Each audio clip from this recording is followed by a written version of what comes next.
चलते हैं। और चैतन्य महाप्रभु जब ये श्लोक कह रहे थे तो आंखों से अश्रु बह रहे थे और रुक रुक के कह रहे थे। ये दृश्य और ये श्लोक सुनकर पसीना पसीना हो गए प्रकाशानंद। और महाप्रभु तो हाक हाक भावावेश एकदम आ गया। उनके निज जन कोई सभा में अब हिम्मत नहीं कि एक शब्द बोल सके। प्रकाशानंद जी पसीना पसीना हो रहे, आश्चर्यचकित हो रहे।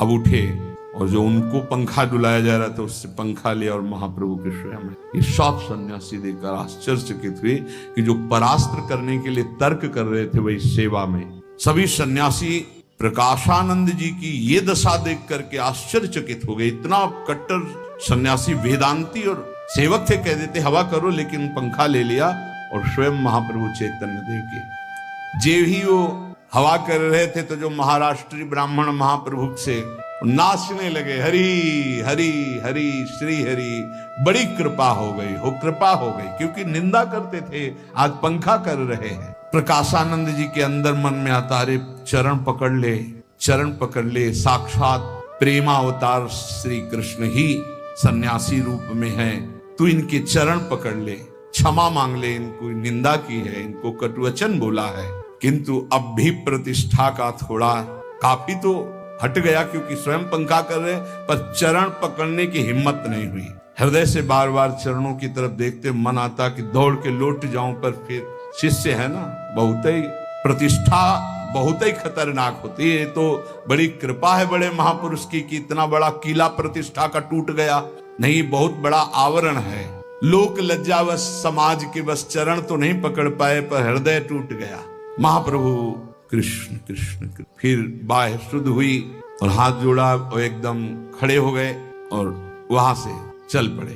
प्रकाशानंद जी थोड़ी देर बाहर तक छोड़ने गए और चरण चिन्हों को देखते रहे। और जब सब सन्यासी इधर उधर हुई तो चरण रज लेके कि अब इससे तो वंचित ना हो, चरण रज जेव ही लगाई, बांध टूट गए। अंदर गए और कमरा बंद कर लिया मठ का और रोने लगे कि हे श्री कृष्ण, हम पर कब कृपा होगी, ये कब हमारा ज्ञानाभिमान प्रतिष्ठा, कब हमारी ये नष्ट होगी। प्रभु मुझे निकालो इस प्रतिष्ठा और ज्ञानाभिमान से।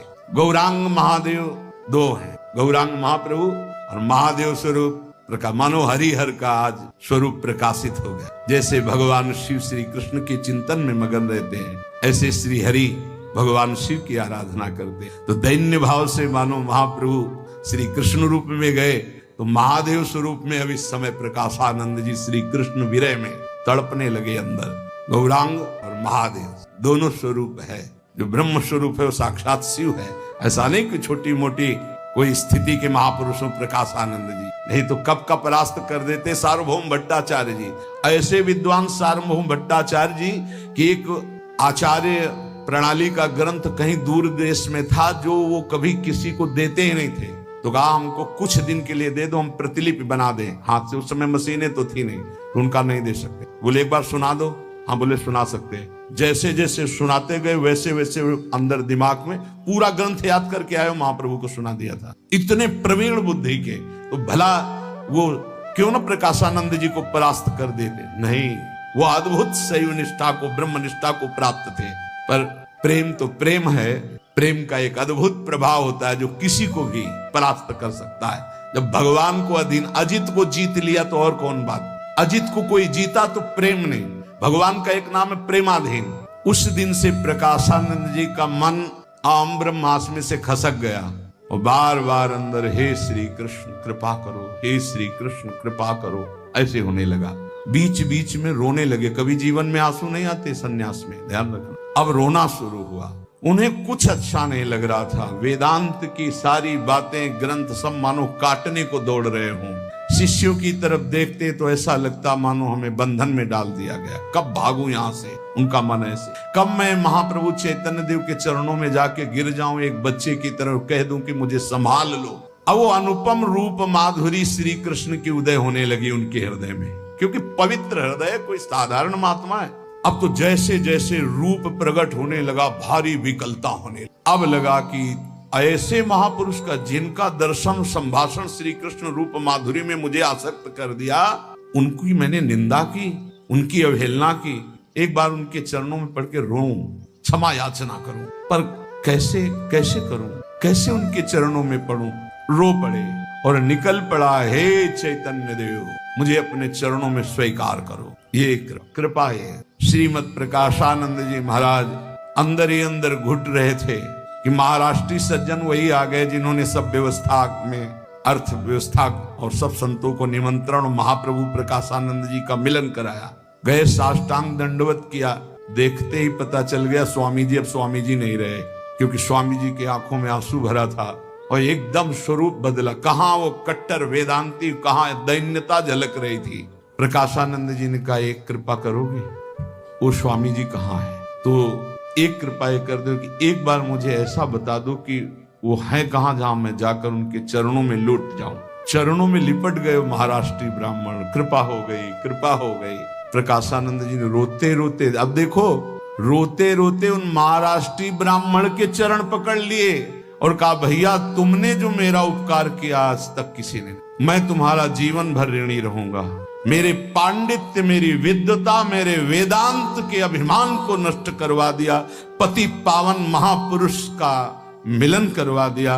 वो साक्षात प्रेम है, ये मैं अनुभव कर रहा हूं। वो शरीर धारण किए हुए साक्षात प्रेम है, कोई और नहीं है। एक बार मुझे उनके चरणों में गिरना है, कहां मिलेंगे? सज्जन ने कहा स्वामी जी पहली बात तो आपने इतना बड़ा अपराध किया, इतने बड़े सन्यासी होकर मुझ गृहस्थ के आप पैर पड़ गए। मेरे लिए तो भगवान शंकर और आप में बिल्कुल अंतर नहीं है। क्या आपकी चरम सीमा का ज्ञान, क्या आपका काशी में सम्मान, सर्वज्ञ, ये आप कैसा अपराध हमारे ऊपर चढ़ा दिया? तो उनका भैया अब मत बोझा बनाओ हमारे सर पर, वेदांत का, सम्मान का नहीं। अब मैं बोझा उठाने लायक नहीं रहा। ये अरविंदाक्ष चैतन्य की कृपा ऐसी हो गई कि अब मैं तड़प रहा हूं सच्ची। अब मुझे ज्ञानाभिमान की बातों की तरफ याद भी मत दिलाओ। मेरा पतन हो जाता यदि तुम ना मिलते, पक्का हो जाता। इतने बड़े महापुरुष की निंदा करके फिर टिक नहीं सकते थे। जब जय विजय 3 जन्म के लिए दैत्य भाव को प्राप्त हो सकते हैं तो इनका क्या था? आपने मेरे जीवन को, शुष्क जीवन को रसमय बनाने के लिए महाप्रभु चैतन्य देव से मिला दिया। मैं सदैव आपका ऋणी रहूंगा। बहुत देर तक प्रार्थना करते रहे प्रकाशानंद जी महाराष्ट्री ब्राह्मण से, फूला हुआ आनंद मगन, क्योंकि उसको यही था कि एक बार महाप्रभु से मिले। देखा महाप्रभु गंगा स्नान करके आ रहे थे, साष्टांग प्रणाम किया। प्रभु प्रभु बड़ी आश्चर्य की बात हो गई, जो आपकी सदैव निंदा करते रहते थे वेदांत शिरोमणि प्रकाशानंद जी अभी देख कर आ रहा हूं, बालकों की भांति रो रहे हैं। कह रहे एक बार मुझे चैतन्य चरणों में गिरने का अवसर मिल जाए। प्रभु मुस्कुराकर आकाश की तरफ देखे और बोले श्री कृष्ण कृपा, श्री कृष्ण कृपा। ओहो, श्री कृष्ण कृपा हो गई प्रकाशानंद जी के ऊपर। हमारे श्री कृष्ण भगवान बड़े दयालु है, दया कर दी प्रकाशानंद जी के ऊपर। ओहो, मैं देख रहा हूं कि साक्षात श्री कृष्ण ने उनको प्रेम दान कर दिया है। इतना महाप्रभु कह करके बड़ी मस्ती से और बोले सुनो, उन महापुरुष से कह देना कि मैं चरण रज लेने के लिए व्याकुल हूं। चैतन्य महाप्रभु, क्योंकि श्री कृष्ण ने उनको प्रेम प्रदान कर दिया। कैसे दाता है, देकर कैसे देते, नमन करके देते हैं। महाप्रभु तो बिंदु माधव जी के दर्शन के लिए भावावेश में आकर गए और वहां सनातन चंद्रशेखर, तपन मिश्र आदि भक्त ताली बजा रहे थे, महाप्रभु नाच रहे थे, हरि बोल कृष्ण नाम कीर्तन। बाह्य ज्ञान शून्य महाप्रभु की दशा थी। महाराष्ट्री ब्राह्मण भगा धीरे से प्रकाशानंद जी से कहा कि इस समय बिंदु माधव में महाप्रभु भावावेश में कीर्तन कर रहे हैं। प्रकाशानंद जी दौड़ते हुए आए और महाप्रभु कीर्तन कर रहे थे तो कीर्तन में डंडे कोने में रख दिया और नाचना प्रारंभ। आज नाचे, ये श्री कृष्ण है, किसको नचा दे कोई बड़ी बात नहीं। इतने बड़े ज्ञानी महात्मा, आज यही हमारे श्री कृष्ण की हेतु की कृपा है। अब जो ही कीर्तन बंद हुआ, महाप्रभु ने नेत्र खोले, चरणों में साष्टांग ले पैर पकड़ लिए। महाप्रभु ने चरण खींचते हुए एक दीन भाव से कहा, स्वामी आप एक कैसा अपराध कर रहे हैं? मैं आपका सेवक हूं, आप गुरुजन हैं, आप क्यों पाप चढ़ा रहे हैं? आप ऐसा क्यों कर रहे हैं? मैं तो आपके शिष्य की भी बराबरी नहीं कर सकता। प्रकाशानंद जी ने कहा, प्रभु बस बस, बहुत मैं पापी हूं माना, बहुत अभिमानी हूं माना, पर आपके चरणों में पड़ा हूं। अब प्रभु नहीं, अब तो कृपा कीजिए। मैं बहुत नीच हूं, अभिमानी हूं, आपकी निंदा की, इसलिए आप ऐसा कह रहे हैं। प्रभु अब कृपा कीजिए।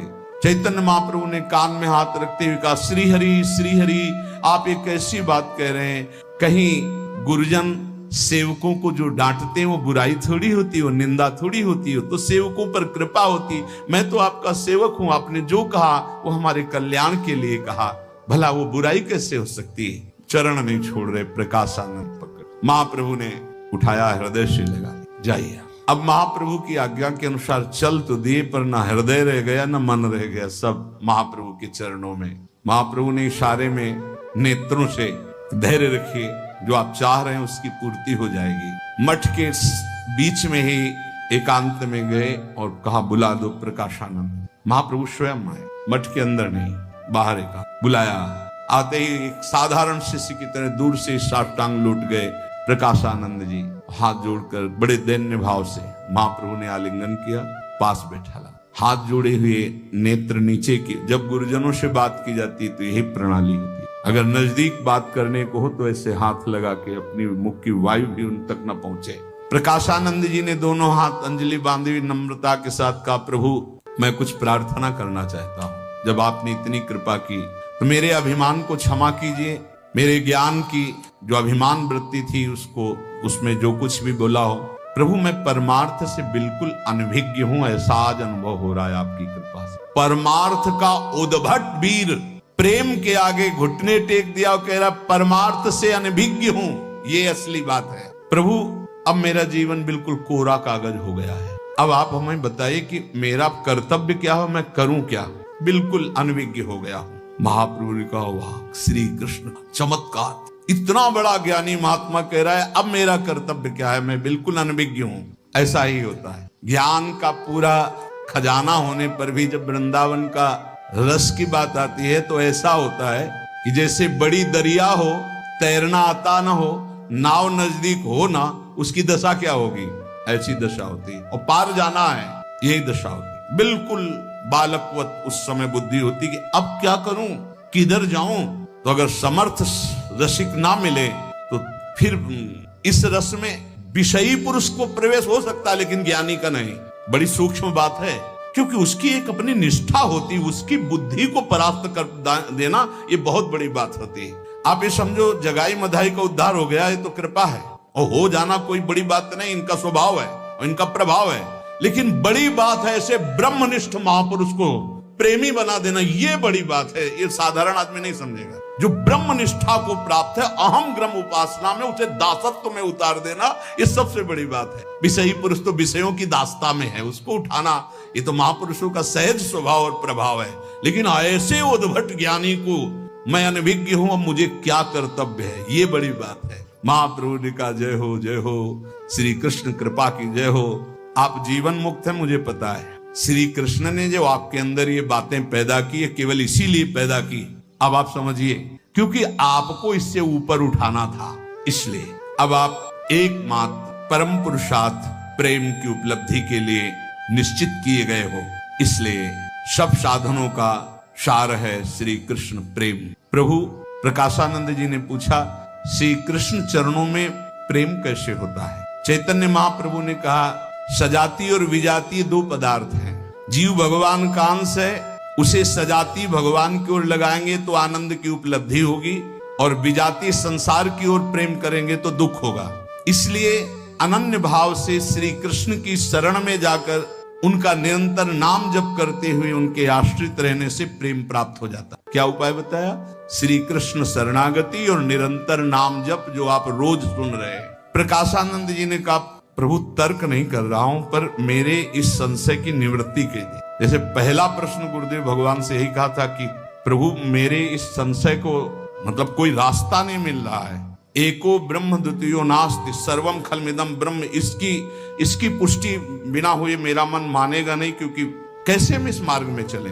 हमारा सूत्र है सर्वम खलमिदम ब्रह्म, दूसरा कोई है नहीं। तो गुरुदेव भगवान ने कहा, नई बात कौन सी है? हमारे यहाँ भी तो आचार्य यही कह रहे हैं, ये क्रूरापि पापिनो न च सताम संभाष्य दृश्याश्चे सर्वानुवस्तुतया निरीक्ष परम स्वाराध्य बुद्धिर्मम। सर्वानुवस्तुतया निरीक्ष, सर्वम खलमिदम ब्रह्म, सर्वानुवस्तुतया निरीक्ष, एक ही बात, एकदम हृदय शीतल हो। अरे सिद्धांत मिल गया। बोले प्रभु तर्क नहीं कर रहा हूं, पर इसकी द्वितीयाद वही भयम भवती, वेद कहता है। अगर द्वितीय भाव द्वैत भाव है तो भय बना रहेगा। तो प्रभु सेवक सेव्य भाव में द्वैत भाव है और द्वैत भाव है तो भय है, फिर भय है तो निर्भय पद कैसे? प्रभु ने कहा ध्यान पूर्वक विचार करना। द्वैत से सदा भय होता मैं भी मानता हूं, अद्वैत भावना में शांति है मैं भी मानता हूं, किंतु आप सोचिए, अब विचार करना, आत्मा में और श्री कृष्ण में द्वैत है क्या? नहीं। आत्मा में श्री कृष्ण में द्वैत है क्या? नहीं। आत्मा श्री कृष्ण की अंश स्वरूप है, अंश और अंशी में द्वैत है क्या? नहीं। तो फिर सेवक और सेव्य में कैसे द्वैत होगा? सखा और सखा में द्वैत कैसे होगा? पिता और पुत्र में कैसे द्वैत होगा? पति और पत्नी में कैसे द्वैत होगा? क्योंकि सच्ची पति पत्नी का भाव है आत्मवत, सच्चे पिता पुत्र का भाव है आत्मवत, सच्चे सखा का भाव है आत्मवत, सच्चे सेवक का भाव है अपना विस्मरण होकर स्वामी में तन्मय हो जाना। जहां इन संबंधों में प्रेम होता है वहां द्वैत खत्म हो जाता है। प्रेम दो में होता है पर दो रहने नहीं देता। प्रेम गलिए तिसा करी तामे दो ना समाए, जैसे प्राय दोहा सुनाते रहते हैं प्रेमी जनों का, ब्रह्म नहीं माया नहीं, नहीं जीव नहीं काल, अपनी हूँ शुदिना रही, एक रहो नंदलाल। एक जिसे हम प्यार करते हैं, अपने को खो देते हैं और उसमें तन्मय हो जाते हैं, उसे प्रेम कहते हैं। द्वैत नहीं रहता प्रेम में। व्यवहार में 10 लोग बैठे हों, 10 एक ही इष्ट के प्रेमी हों, और कोई बात कहने के लिए आवे और कह दे मैं आपसे एकांत बात करना चाहता, तो कहेंगे अकेला ही समझो, ये 10 हमारे ही हैं। 10 होते हुए भी एक हैं, क्योंकि एक इष्ट वाले, एक विचार वाले, एक भाव वाले हैं। तुम निश्चिंत होकर कह सकते हो हम सब एक ही हैं। तो फिर सेवक और सेव्य में अंतर कैसे हो सकता है? स्वामी और सेवक संबंध, सखा और सखा का संबंध, पिता और पुत्र का संबंध, पति और पत्नी का संबंध, ये शांत दास्य सख्य वात्सल और कांता भाव मैंने कहा। इनमें से एक भी भाव आ जाए तो अपने का विस्मरण कराकर केवल श्री कृष्ण की स्मृति में रखता तो द्वैत कहां रह गया?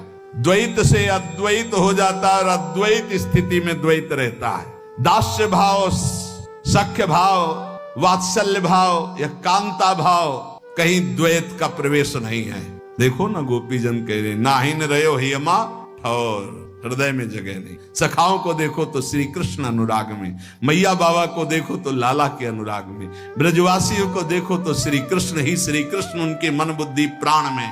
इसलिए आपका ये भ्रम चला जाना चाहिए कि श्री कृष्ण प्रेम में द्वैत रहता है। आप अधिकारी हो इसलिए इसका चिंतन करो।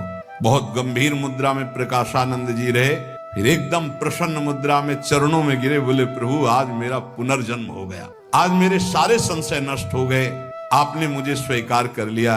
तो प्रभु अब ना ये चिंतन रह गया है और ना अब ये प्रकाशानंद नाम रखना चाहते हैं, आप मेरा नाम बदल दीजिए।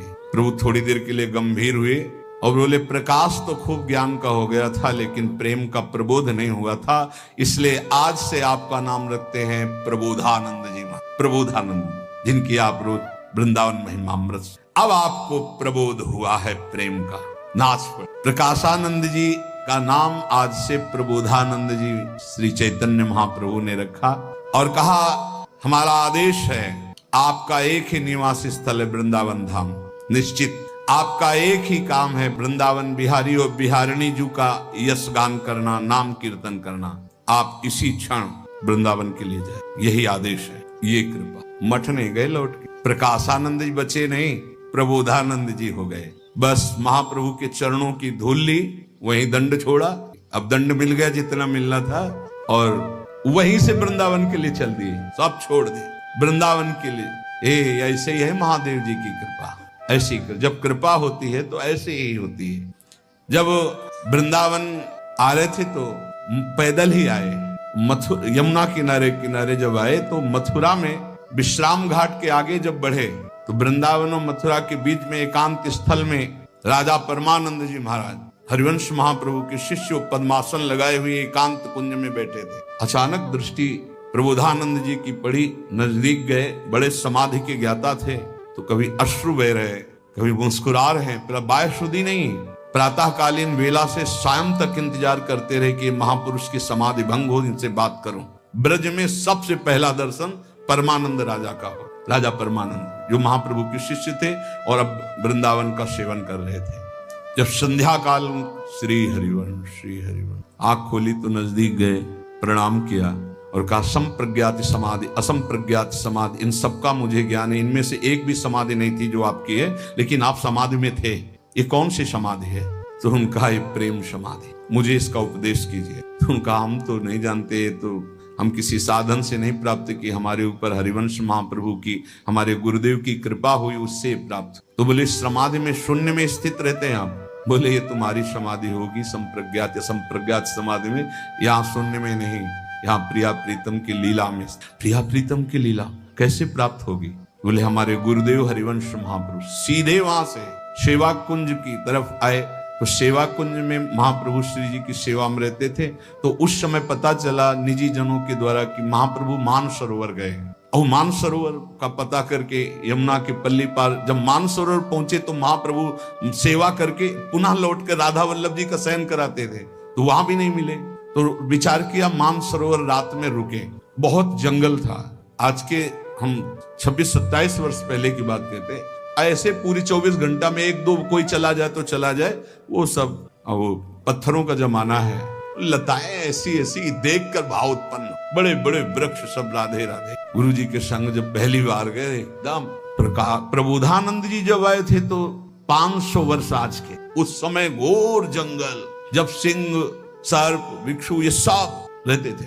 वृंदावन वास करना बिना सिद्धों के नहीं, यहाँ कोई साधारण वास आ ही नहीं सकता था। बड़े बड़े सिद्ध महापुरुष, जिधर देखो स्वामी जी महाराज, हरिवंश महाप्रभु, हरिराम व्यास जी, बड़े बड़े गोपाल भट्ट जी, बड़े बड़े महापुरुषों का।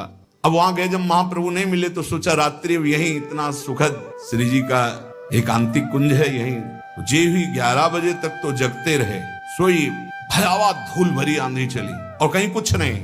अधिकारी हैं बिल्कुल डटे रहे, क्योंकि तितिक्षा के खंभे, इसके बाद सिंह की दहाड़, बड़े बड़े काले सर्प ऐसे सब दिखाई दे, फिर भी नहीं भागे। फिर शीतल मंद सुगंध वायु चलने लगी। अब तो नशा चढ़ा एकदम, एक अलौकिक, क्योंकि वो प्रियालाल के आने के पहले होता है। हित सो त्रिविध समीर बहे, जैसी रुचि जय काल, मधुर मधुर कल कोकिला कूजत मोर मराल। सुंदर पक्षियों की चहचहाट, शीतल मंद सुगंध वायु और नूपुर की झनकार सुनियो बेहोश हो गए। और आंख खुली तो विश्राम घाट मथुरा। बड़ा आश्चर्य हुआ कि मानसरोवर में लेटे थे, यहाँ विश्राम घाट में। अब तो और चमत्कार, भागे, फिर सेवा कुंज गए। महाप्रभु उस समय श्री जी की सेवा में तक कोई प्रार्थना की कि कोई काशी से आए हुए सन्यासी आपसे मिलना चाहते हैं, तो एक नारियल और श्री जी का प्रसाद लेकर वहां नहीं बुलाया, स्वयं बाहर आए। क्योंकि सन्यासी जीव ही दृष्टि में देखा, तो उस दृष्टि से प्रेम देख चुके थे। महाप्रभु चैतन्य देव प्रेमावतार चरणों में गए, उनका अरे स्वामी ये भेंट स्वीकार। उनका प्रभु छलावा नहीं, बहुत छले जा चुके हैं, अब नहीं। प्रभु मानसरोवर में गया तो ऐसी घटना क्यों हुई, फिर मैं आगे देख क्यों नहीं पाया। नूपुर की झनकार और शीतल मंद वायु ने हमें मूर्छित कर दिया और मैं मानसरोवर से विश्राम घाट पहुंच गया। बोले अभी आपका अधिकार लीला प्रवेश में, इसलिए श्री जी की सखी ने आपको विश्राम घाट में शयन करा दिया। प्रभु कैसे प्राप्त? बोले वृंदावन की रज का सेवन और रसिकों का संग, अनन्य धर्मावलंबी हो श्रीपाद। तो वृंदावन का जो अद्भुत अनन्य आसक्ति आप सुन रहे हैं, ये हित महाप्रभु की कृपा से हमारे रसिक वाणियों में बहुत सुंदर स्तवन प्रबोधानंद जी ने हरिवंश महाप्रभु का किया, जो अपने उसमें लिखा। तो महाप्रभु की कृपा से अनन्य वृंदावन की निष्ठा जागृत हुई और कालीदह के समीप समाधि है, श्रीपाद की समाधि है, दर्शन करने गए हैं। बहुत महामहिम स्वरूप से अकिंचन वृत्ति से रहते और हित धर्म के अनुसार श्री वृंदावन की रस रीति का रसास्वादन किया। चैतन्य महाप्रभु की कृपा से वृंदावन, वृंदावन के रसिकों की कृपा से प्रिया प्रीतम का अनन्य अनुराग श्रीपाद प्रबोधानंद जी को प्राप्त हुआ। महाप्रभु श्री चैतन्य देव एक बात पर बहुत जोर देते थे कि किसी भी वैष्णव के प्रति कहीं थोड़ा भी मन में अगर ग्लानि वाला विषय है तो उसके अंदर प्रेम रस नहीं प्रकट होगा।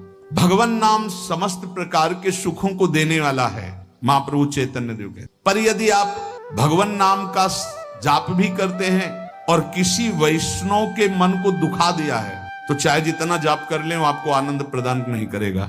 महाप्रभु की नाम जापक नाम के प्रभाव से भगवान की कृपा से महात्माओं का संग प्राप्त करता है, ये पहली कृपा होती है। महात्माओं की कृपा से नाम निष्ठा प्रकट होती, नाम जप की बहुत जोर की निष्ठा होती। सावधानी ये रहे कि किसी भी महात्मा के प्रति, भगवत प्रेमी के प्रति अपराध न बन जाए। भक्त को देखकर उसकी किसी बाहरी बात में दोष दर्शन कर लेना, निंदा कर देना, ये सब नहीं होना। महाप्रभु इस पर बहुत जोर देते थे कि देखो तुम भूल कर किसी भी भगवत भजन करने वाले की कैसी भी वृत्ति हो उसकी निंदा मत करना, उससे द्वेष मत करना, ये महापाप है। अगर ऐसा करोगे तो नाम का प्रताप तुम्हें नहीं मिलेगा। जिस पर दोष दर्शन हो जाए उसकी चरण रज लेके माथे पे रखो। महाप्रभु ऐसा आदेश, अपने सिर में उसकी चरण रज रख लो तो क्षमा हो जाएगा। और यदि कोई भक्त है भगवान का नाम जप करता है, बड़ा मलिन भेष, बड़ा ऐसे पागल जैसा, कभी उसकी उपेक्षा मत करो। ये वृंदावन है, यहाँ एक से एक ऐसे तुम्हें विक्षिप्त दिखाई देंगे जो प्रिया प्रीतम में डूबे हुए हैं और बाहरी।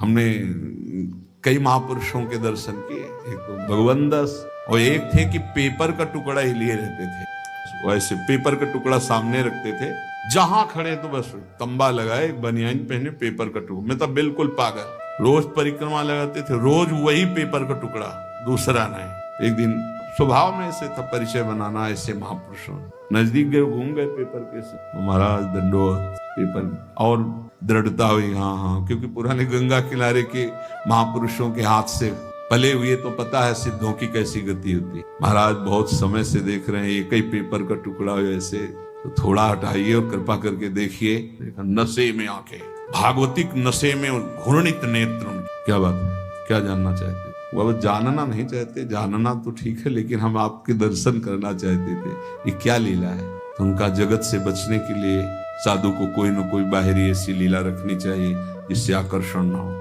बस इतने जान, आप मस्त रहे। एक महात्मा को देखा 5 जगह से बाल कटे हुए, ट्रांजिस्टर रखा हुआ ऐसे, गोद में ट्रांजिस्टर, तमाल के नीचे यहाँ जो गोरे दाऊ की कुंज है इसके आगे, जब देखे तब बैठ, कच्चा परिक्रमा मार्ग था, नजदीक बैठ गए। उनका गाना तो सुनते नहीं आप, और बीड़ी पीते नहीं क्योंकि बिला जली लगी, और 5 जगह से बाल जैसे किसी ने किसी को दंड दिया हो। क्या लीला है? बोले तुम्हें क्या मतलब? मतलब नहीं, पर आपसे पूछ रहे हैं। बोले कैसे लगते हैं? उनका पागल जैसे। बोले इसीलिए। बोले इसीलिए। एक महात्मा 2 ना पत्तल जितने मिलते वो बोरा लिए रहते, उसमें डालते रहते, फिर बिछा देते, फिर डालते रहते। उनका महाराज इसका क्या मतलब है? तो उनका कैसे लग रहे? उनका लग तो ऐसे ही रहे आप जैसे कोई पागल आदमी ऐसे समेटता हो फिर बिखेर देता हो।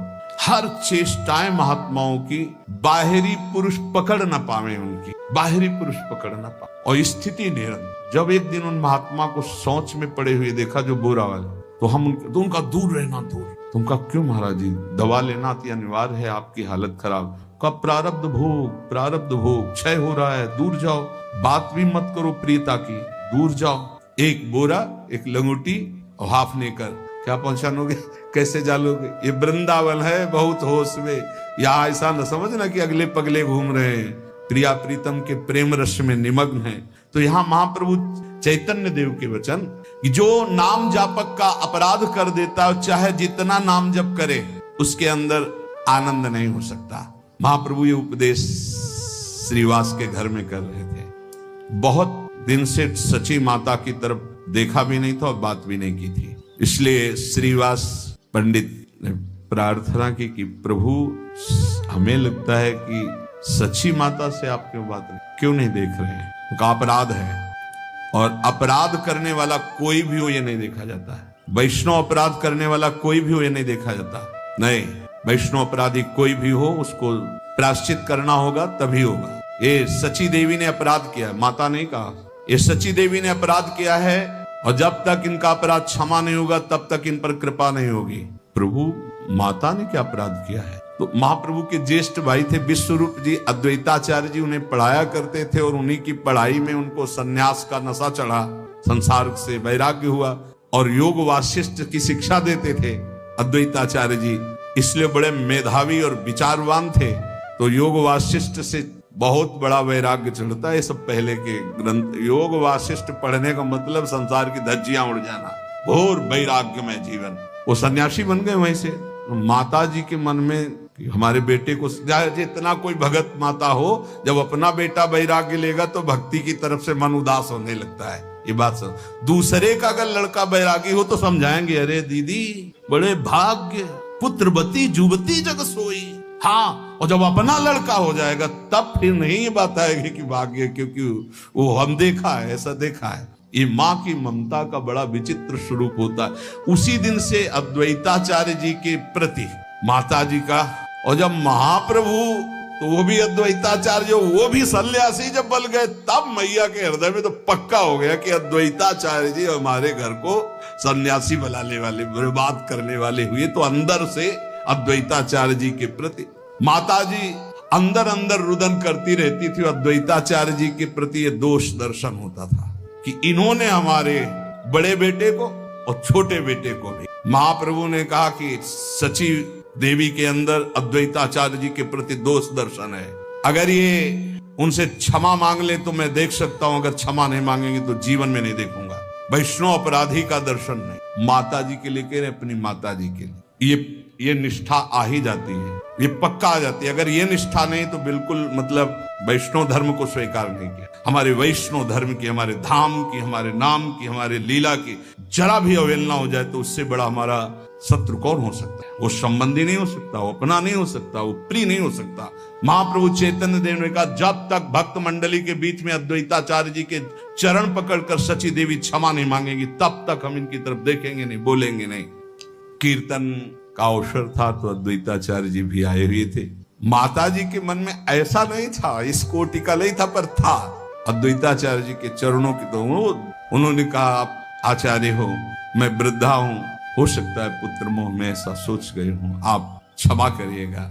श्रीवास भक्तों ने देखा कि अद्वैताचार्य जी के आंसू, उन्होंने कहा, हम तुम्हें कैसे बताएं कि तुम हमारे हृदय में कितनी महान हो। जगत का पावन करने वाले दोनों पुत्र, सन्यासी और भगवत प्रेमी महाप्रभु चैतन्य देव जी ने माता जी से क्षमा मंगवाया अद्वैताचार्य। प्रभु कहते हैं कि कोई भी वैष्णव अपराध करने वाला हो, चाहे वो महादेव जी के समान वैभव क्यों न रखता हो, मैं कहता हूं कि वो तत्काल मेरी दृष्टि से त्याज्य होगा और उसका समस्त भजन फल क्षीण हो जाएगा। चैतन्य महाप्रभु श्रीवास ने कहा, प्रभु अपराध का विमोचन का उपाय भी तो होना चाहिए, अगर अपराध बन जाए। प्रभु ने कहा, जिसके प्रति अपराध हुआ है उसकी चरण धूलि माथे पे रख के उससे प्रार्थना की जाए और वो वैष्णव क्षमा कर दे, तभी क्षमा होता है, अन्यथा वैष्णव अपराध क्षमा ही नहीं होता। ये बात बड़ी भयावह है और इसे ध्रुवदास जी ने भी सिद्धांत विचार लीला में 42 लीला में कहा है कि भक्तन के अपराध सो डरपत रहो, ये अपराध ऐसो है कि वज्र की लीक है, इसके मिटाने का कोई उपाय नहीं, वही वैष्णव क्षमा कर दे तो क्षमा कर दे। समर्थ होते हुए भी हरिराम व्यास जी असमर्थ हो गए, केवल जरा सा वैष्णव अपराध।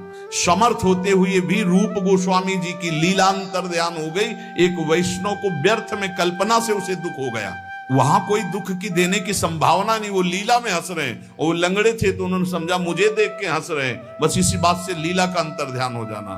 तो आप महाप्रभु चैतन्य देव की जो महिमा, जो उनके भक्तों के, उनके पार्षदों के आप चरित्र सुने, उसका चिंतन करें। और आखिरी बात महाप्रभु की कि चाहे जितना कोई नाम जापक हो, यदि वैष्णव अपराध करेगा तो चाहे महादेव जी के समान ज्ञान और वैभव हो, वो नष्ट हो जाएगा। इसलिए श्रीपाद ने भी यहाँ वर्णन किया बार बार कि धाम में रहते हुए धामी जनों का कोई अपराध न बने, कोई नाम जापक का अपराध न बने। तो जैसे भी हो, जितना भी नाम जप करते हो, प्रभु हमारे बड़े कृपालु, आपकी आध्यात्मिक उन्नति होगी, आप सुखपूर्वक जीवन व्यतीत करेंगे, आप सुखपूर्वक भगवत धाम की यात्रा करेंगे। इसलिए नाम जपते हुए, सबके चरणों में प्रणाम करते हुए सावधानी पूर्वक जीवन व्यतीत करें। जो संतों के उपदेश हैं वो केवल तुम्हारे मंगल के लिए हैं, जो संतों का प्यार दुलार है केवल हरि की कृपा से मिलता है। तुम्हारे में कोई सद्गुण नहीं कि तुम्हें कोई प्यार कर रहा है, ये हरि की कृपा है, ऐसा सोचकर रो कि हमें संत प्यार करते, हमें गुरुजन प्यार करते।